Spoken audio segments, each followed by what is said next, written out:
রোহিত রায় লিখছে যে আগে থেকে সাউন্ড ওকে বলে দিচ্ছে। আরে এক্স্যাক্টলি তাই। ইনফ্যাক্ট আমি যখন পরে কমেন্ট গুলো পড়ি, মানে লাইভ ভিডিওটা হয়ে যাওয়ার পর যখন আমি আপলোড হয়ে যায় ভিডিওটা, আমি তখন কমেন্টে দেখে আমাকে বলেন অনেকে, দিদি আপনি সবসময় এসে সাউন্ডটা চেক করে বসেন না কেন? মানে আমি সাউন্ড কি করে চেক করবো? আমি যখন লাইভে আছি তখনই আমি আরেকটা ফোন থেকে সাউন্ড আমি শুনি যে ঠিকঠাক করে শোনা যাচ্ছে কিনা, ওই জন্যই আমি জিজ্ঞেস করি যে সাউন্ড ওকে আছে কিনা। তো ভালো লাগলো যে আগে থেকে হ্যাঁ সাউন্ড ওকে আছে, আপনি স্টার্ট করুন, এরকম একটা ব্যাপার।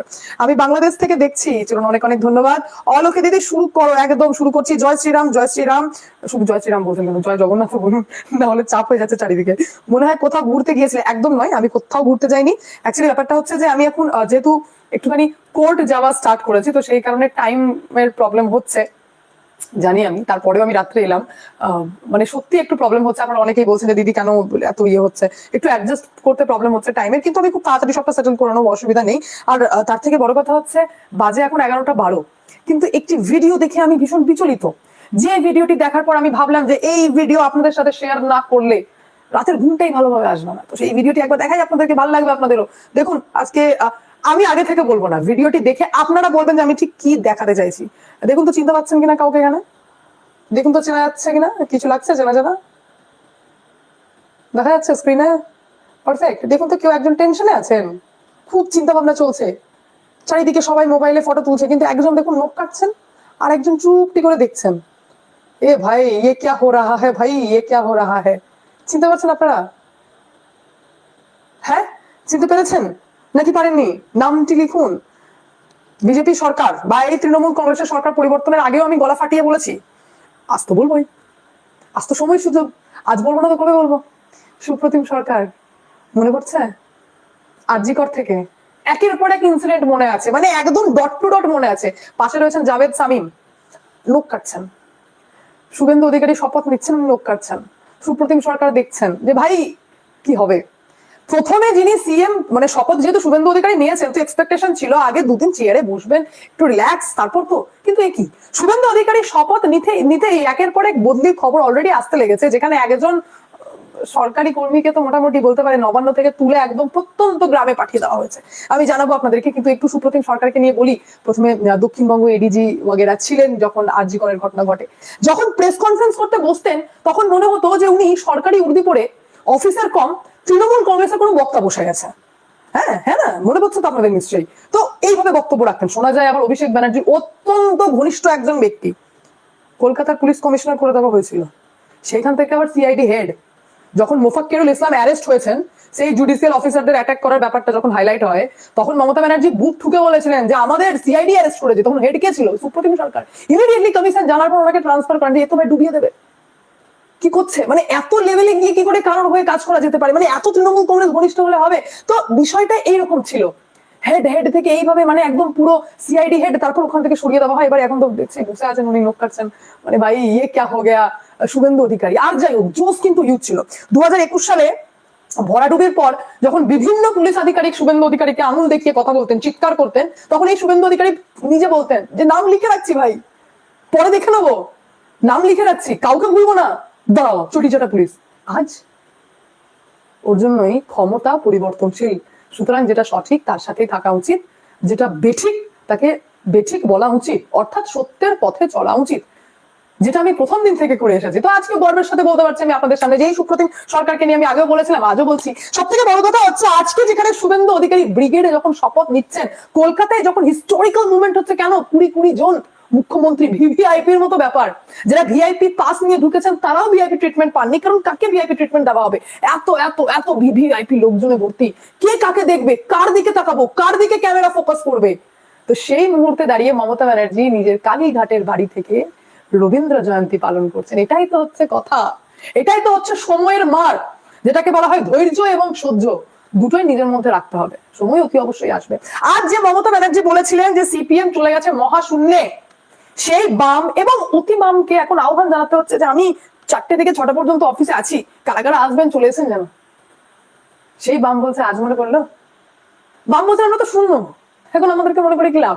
হ্যাঁ, বাম বলছেন শতরূপ ঘোষ তো এটা পর্যন্ত বলে দিয়েছিলেন যে চোরকে শূন্যই থাক, ওই চোরকে সাপোর্ট করারই নেই।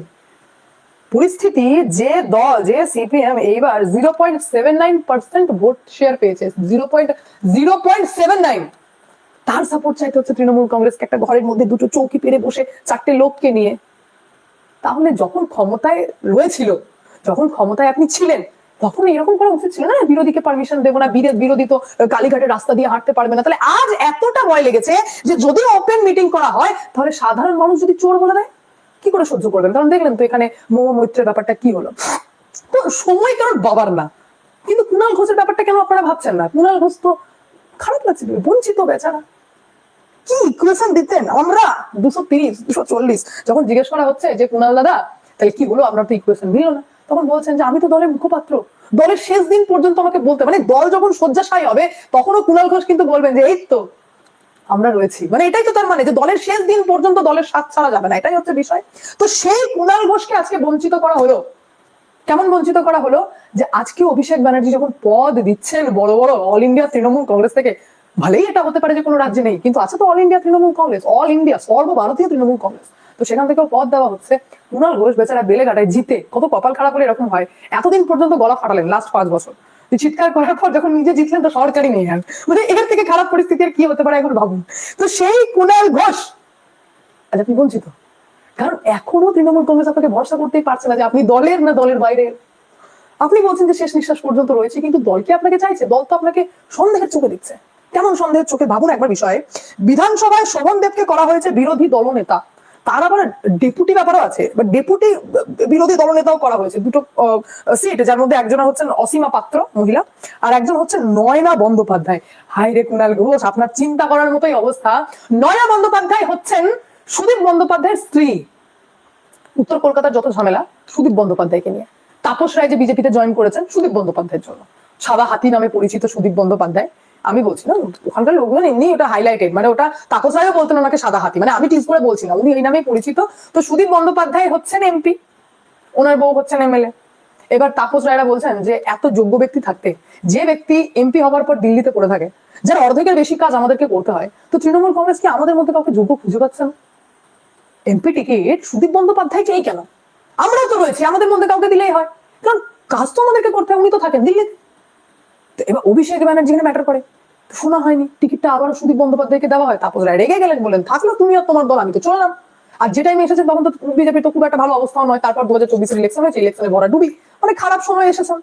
আচ্ছা, তো সেই সুদীপ বন্দ্যোপাধ্যায়কে নিয়ে এবং তার স্ত্রীকে নিয়ে, নয়না বন্দ্যোপাধ্যায়কে নিয়ে যখন আলোচনা চলছে যে একজন এমপি একজন এমএলএ সব কি তোমরাই ভাই লুটে নেবে, তো সেই জায়গায় দাঁড়িয়ে আজ দলের যখন ভরাডুবি তখন অভিষেক ব্যানার্জি ভরসা করছেন নয়না বন্দ্যোপাধ্যায়কে। ভাবুন উত্তরপাড়ার লোকজন, এবং ভাবতে থাকুন যে দল কতটা বাড়ি কেন্দ্রিক হলে এরকম হয়। শুধু তাই নয়, আজকে যখন শুভেন্দু অধিকারী শপথ নিচ্ছিলেন তখন আমার মনে পড়লো একটি স্টোরি, যেটা আমি শুনেছিলাম হালকা ভাবে। সেটা হচ্ছে, দিদি সরকার তো করলেন 2011-তে বাম্পার ব্যাপার সরকার করলেন কংগ্রেসের সাথে জোট করে, সরকারে আসতেই প্রথমে লাথি মারলেন কংগ্রেসকে, আজ দাঁড়িয়ে সিপিএম কে আহ্বান দিচ্ছিলেন। তো যাই হোক, কংগ্রেসের সাথে সরকার তো করলেন ভাই, তারপর কংগ্রেসকে সরিয়ে দিয়ে নিজে সরকারে বসলেন, এবং সেখানে শুভেন্দু অধিকারী যথেষ্ট ভূমিকা ছিল। আজকাল তো পুরনো ফটো শুভেন্দু অধিকারী ভাইরাল হচ্ছে, যিনি আমাদের রাজ্যের এখন মুখ্যমন্ত্রী। এটা তো মানে মমতা ব্যানার্জি কি করে হজম করছেন উনি জানেন। তো বিষয়টা হচ্ছে যে রাজ্যের যুব সভাপতি ছিলেন শুভেন্দু অধিকারী। শুভেন্দু অধিকারী তো যুব সভাপতি, ভাইপোকে তো সেটেল করতে হবে, ভাইপো তার বুড়ো নয়, উনি তো যুব। তাই ভাইপোর জন্য আলাদা করে প্যারালাল ব্রাঞ্চ খোলা হলো, সেটা হচ্ছে যুবা তৃণমূল। তাহলে কি হয়ে গেল দুটো, যুব তৃণমূল, যুবা তৃণমূল। যুবাটা হচ্ছে একটা মানে প্রক্সি বলতে পারেন, সেই প্রক্সি ক্যান্ডিডেট যেমন দাঁড় করানো হয় সেরকম প্রক্সি ব্যাপার। তো প্রক্সির হেড করা হলো অভিষেক বন্দ্যোপাধ্যায়কে, যুব সভাপতি শুভেন্দু অধিকারী, যুবা সভাপতি হয়ে গেলেন অভিষেক ব্যানার্জি। আচ্ছা ভালো কথা, শুভেন্দু অধিকারীর চোখে ধাঁধা, মানে এটা মানে বলা না, এটা এমনি মানে একটা কি বলবো ইয়ার্কি মারা হলো বলতে পারেন আপনারা, যে সেই শুভেন্দু অধিকারীকে যুব সভাপতি থেকে সরিয়ে সৌমিত্র খাঁকে আনা হলো। হ্যাঁ, সেই সৌমিত্র খাঁ যিনি এখন বিজেপির এমপি, তো সৌমিত্র খাঁকে আনা হলো, তো উনি হয়ে গেলেন যুব সভাপতি তৃণমূল কংগ্রেসে, তখনও যুবা। এইবার দিদি বললেন না, দুটো চালিয়ে তো লাভ নেই, মার্চ করে দেওয়া হোক। তাহলে এবার যুব সভাপতির হেড কে হয়ে গেলেন অভিষেক ব্যানার্জি। তো প্রথম থেকেই যদি এই অ্যাটিটিউড চলে, প্রথম থেকেই যদি অভিষেক ব্যানার্জি না আমার ছেলে আমার পরিবার আমরাই সেটেল হব, পরিবার কেন্দ্রিক দল হয়ে গেলে সেটা কোনোদিন সাকসেসফুল হবে না, হতে হবে গণতান্ত্রিক দল। আর এটা হয়ে গেছিল পরিবার কেন্দ্রিক দল। তো ডিপ্রাইভ তো সেই দিনই শুভেন্দু অধিকারী হয়ে গেছিলেন যেদিন যুব থেকে যুবা ব্রাঞ্চ খোলা হলো। শুভেন্দু অধিকারী ভাবলেন না, দিদিকে দিদি মানছি, ভাইপোকে দাদা মানার কি আছে ভাই, যে যোগ্য তাকে না মানবো, দিদিকে দিদি মানছি, ভাইপোকে দাদা আমাকে কেন মানতে হবে? আর এই সেই ভাইপো যিনি এখন ওনার বাড়ির সামনে তো বিভিন্ন লোক গিয়ে নৃত্য করছেন, উনি দিগ্গজ অভিজ্ঞ রাজনৈতিকবিদ যারা তৃণমূল কংগ্রেসকে দাঁড় করিয়েছেন তাদেরকে নির্দেশ দিতেন এর থেকে লজ্জাজনক বিষয় কি হয়? আর সেটাকে সহ্য করে তৃণমূল কংগ্রেস তাও কাটিয়েছে, একের পর এক দিন কাটিয়েছে। আজকে কেন দেখছেন এরকম খারাপ অবস্থা? সব কেন পালিয়ে যাচ্ছে? কারণ কে ভাইপোর নেতৃত্বে থাকবে ভাই? কেউ থাকার নেই। আচ্ছা, এবার মজার বিষয় হচ্ছে শুভেন্দু অধিকারী হয়ে গেলেন মুখ্যমন্ত্রী। সুপ্রতিম সরকারের মতো অফিসাররা দাঁত কামড়াচ্ছে যে ভাই কি হলো। সঙ্গে সঙ্গে মুখ্যমন্ত্রী হতেই তিনি নির্দেশ দিলেন যে সমস্ত 62 জন আমলা রয়েছেন তারা ইমিডিয়েটলি সোমবার দিন যেন হাজিরা দেন। অর্থাৎ একটা মিটিং ডাকা হলো, সেখানে সবাইকে দায়িত্ব ভাগ করে দেওয়া হবে। দায়িত্বে শুভেন্দু অধিকারী আসতে দেখলেন উনি বাপরে, সচিবের তো ছড়াছড়ি। কেউ হচ্ছেন মুখ্য সচিব, কেউ হচ্ছেন অতিরিক্ত সচিব, কেউ হচ্ছেন যুগ্ম সচিব, কেউ হচ্ছেন ডেপুটি সচিব। এত কি সচিবের দরকার? যত এক একজন সচিব তৈরি করে রাখা হয়েছে, এমনকি 62 জন যাদেরকে ডাকা হয়েছে তাদের মধ্যে বেশিরভাগই হচ্ছেন মন্ত্রীর পার্সোনাল সচিব। পদ তো নিজের ইচ্ছে মতো ক্রিয়েট করা, একের পর এক পদ নিজের ইচ্ছে মতো নিজের সুবিধা মতো ক্রিয়েট করা ছিল, যাতে ক্যাডারটা ভালো করে জমে, একদম দারুণ ভাবে যেন রান করে। তো এই ক্যাডার জমানোর কাজ কি ছিল তৃণমূলের? কাজ ছিল যে ক্যাডার জমবে, অর্থাৎ থ্রেট হুমকি তো নিচের স্তরে চলবে, ওপর মহল থেকে যারা বেশি করে চেটে চেটে থাকবেন তাদের সেরকম প্রমোশন হতে থাকবে, মানে তাদের ডিমোশনের চান্স নেই। আর বেশি করে চাটতে হবে অভিষেক ব্যানার্জি, যিনি অভিষেক ব্যানার্জির ঘনিষ্ঠ, উনি গ্রুপ বি হলেও সেই লেভেলে গিয়ে পোস্ট পেয়ে যাবেন। এটাই ছিল বেসিক। এখন বলতে কোনো সমস্যা নেই, কারণ আমি আগেও বলতাম, এখনো বলছি। তো বিষয়টা হচ্ছে একজন প্রতাপ নায়ক বলে একজন অফিসার তৃণমূল কংগ্রেসের ছাড়ুন, ব্যানার্জি পরিবারের অত্যন্ত ঘনিষ্ঠ একজন ব্যক্তি, যিনি গ্রুপ ডি অফিসার হিসেবে ঢুকেছিলেন এবং সেখান থেকে একদম আপার ডিভিশন অ্যাসিস্ট্যান্ট হয়ে যান লেভেল। দিনের শেষে ওই ক্যামাক স্ট্রিটের অফিসে ওনাকে রিপোর্ট করতে হতো। আর এতটা মানে গ্রুপ ডি থেকে একদম আপার ডিভিশন এমন ভাবে গেছিলেন যে WBCS এবং IAS অফিসারদেরকে পর্যন্ত তিনি নির্দেশ দিতেন, এনার নির্দেশে কাজ করতেন IAS WBCS অফিসাররা। তো নবান্নে ইনি কর্মরত ছিলেন, স্বরাষ্ট্র ও পার্বত্য বিষয়ক দপ্তরে কর্মরত ছিলেন, মানে ওই যে আছে না আপনাদের হোম অ্যান্ড হিলস অ্যাফেয়ার্স এর। তো সেইখান থেকে শুভেন্দু অধিকারী ওনাকে তুলে ডিরেক্টলি বললেন যে যান, আপনার আর নবান্নে কাজ নেই। নবান্ন থেকে মানে একদম দক্ষিণবঙ্গ থেকে ডিরেক্ট উত্তরবঙ্গে ওনার পোস্টিং দেওয়া হলো। উনি চলে গেছেন এখন বিজন বাড়িতে পুলবাজার, মানে দার্জিলিং এর বিজন বাড়িতে পুলবাজার বিডিও অফিসে স্পেশাল, মানে একদম বিশেষ দায়িত্ব দেওয়া হয়েছে। ওখানে এবার উনি কাজ করবেন, মানে দক্ষিণবঙ্গ নবান্ন থেকে ছুঁড়ে একদম সেই চলে গেল উত্তরবঙ্গে, সেখানে গিয়ে একদম প্রত্যন্ত একটি গ্রামে বিডিও অফিসে এবার বিশেষ দায়িত্ব তিনি পালন করতে শুরু করবেন। নবান্নে থাকার দরকার নেই না, নবান্নে আরো এক্সপিরিয়েন্স লোকজন রয়েছেন, ওনারা কাজ করুন। কাজ করুন ভাই, অ্যাটলিস্ট কোনো দলকে তো রিপোর্ট করতে হবে না যে আমি এই কাজ করেছি এই কাজ করেছি। দিনের শেষে কাজ করুক। আপনার যখন দল প্রবলেম না, এবার এখানে থেকে ধরুন নবান্নে যদি রেখে দেওয়া হতো, তাহলে আবার যদি রিপোর্ট ক্যামাক স্ট্রিটে হয়, তো ওর থেকে বেটার না ওনাকে তুলে উত্তরবঙ্গে পাঠিয়ে দেওয়া। এবং সেখানে এতই ভালো কাজ করেছেন উনি, নবান্ন থেকে ডিরেক্ট পোস্টিং পেয়েছেন গ্রাম প্রত্যন্ত গ্রামে, যেখানে দার্জিলিং এ ওনাকে বিডিও অফিসে একটা ভালো দায়িত্ব দেওয়া হয়েছে। তো এই যে রদবদলটি ঘটছে, এবং আমি খুব ইন্টারেস্টেড এটা জানতে যে সোমবার দিন যে বিশেষ বৈঠকটি ডাকা হয়েছে, সেখানে কোন কোন অফিসারকে কোন কোন দিকে দেওয়া হবে। এবং আমি ততটাই ওরিড বিনীত গোয়েলকে নিয়ে, যাকে ইলেকশনের আগে সম্ভবত তামিলনাড়ু পাঠিয়ে দেওয়া হয়েছে। এবার উনি আদৌ তামিলনাড়ু থেকে ফিরবেন, মানে ফেরানো হবে নাকি কোন পোস্টিং এ দেওয়া হবে, আমি সেদিকেও তাকিয়ে রয়েছি। কারণ এই যে বিনীত গোয়েল, সুপ্রতিম সরকারের মতো অফিসারদের নাম আমি এভাবে নিতে পারছি, তার রিজনই হচ্ছে যে এনারা এমন এমন কাজ আমাদের সামনে করে গেছেন। কারণ আমরা তো সাধারণ মানুষ, আমরা দেখলেই বুঝতে পারবো যে ইনি কোন পক্ষের হয়ে কথা বলছেন বা কতটা বায়াস হয়ে কথা বলছেন।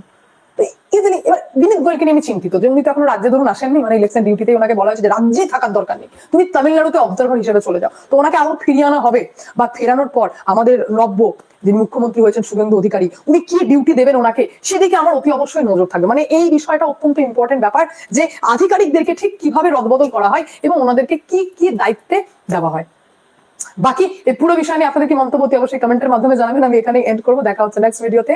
ভালো থাকবেন, সুস্থ থাকবেন, সঙ্গে অদ্বিতীয় চ্যানেলকে অতি অবশ্যই সাবস্ক্রাইব করবেন, কারণ একটাই, যা হবে স্পষ্ট হবে। আর যেহেতু রাত অনেকটা হয়ে গেছে, সুতরাং আমি তাড়াতাড়ি এন্ড করি, কারণ আপনারাও বলবেন যে ভাই 11:30 বাচ্চা অদ্বিতীয় কত বকবক করবে। আর যারা আমার এই চ্যানেলে নতুন লাইভ দেখছেন তাদেরকে অতি অবশ্যই রিকোয়েস্ট করবো যে চ্যানেলকে সাপোর্ট করতে সাবস্ক্রাইব করবেন, লাইক করবেন, কমেন্ট করতে একদম ভুলবেন না। আমার একটি ছোট্ট হোয়াটসঅ্যাপ চ্যানেল রয়েছে, যার লিঙ্ক আমি এখানে পিন করে দেবো কমেন্ট বক্সে, ক্লিক করে অতি অবশ্যই জয়েন করে যাবেন। এখানেই শেষ করি, দেখা হচ্ছে কালকে।